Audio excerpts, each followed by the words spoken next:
And the centrists were the ones saying, no, we got to keep a little bit of regulation and then trim the edges in terms of, let's incentivize the builders. Let's give people at the lower end of the tax brackets an incentive to buy houses, to help them buy it. Like, that's their idea of fixing it. The whole problem is the fact that the houses are being sold for massive profits, and then people are buying them as speculative assets. Like, that's the whole problem there with housing. Now that I've identified it, the solutions are, they're not overnight fixes, and they take a little bit. So this is how you actually run a country. This is how you actually run a society.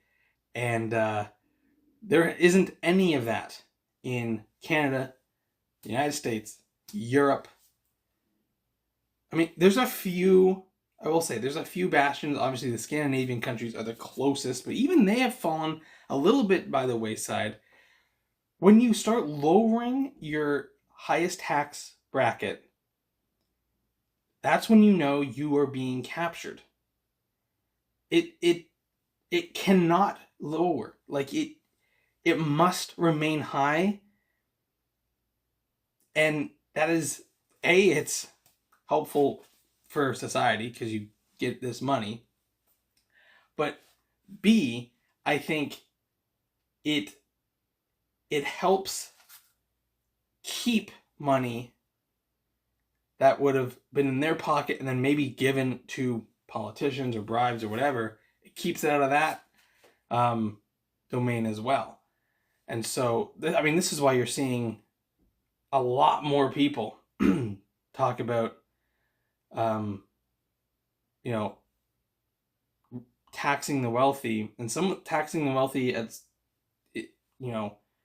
really high amounts, because that's the only way you have a functioning society.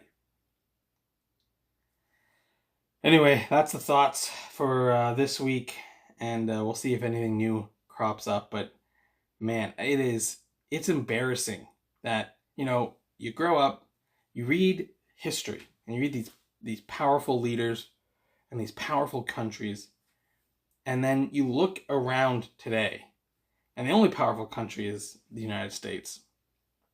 And all of Europe banding together is barely a powerful country. That's how far they've all fallen. And that breaks my heart. Because I love Europe, but it's true. And so, with only the US going unchallenged for so long, they get to this point of insanity, and it's bringing us all down with them.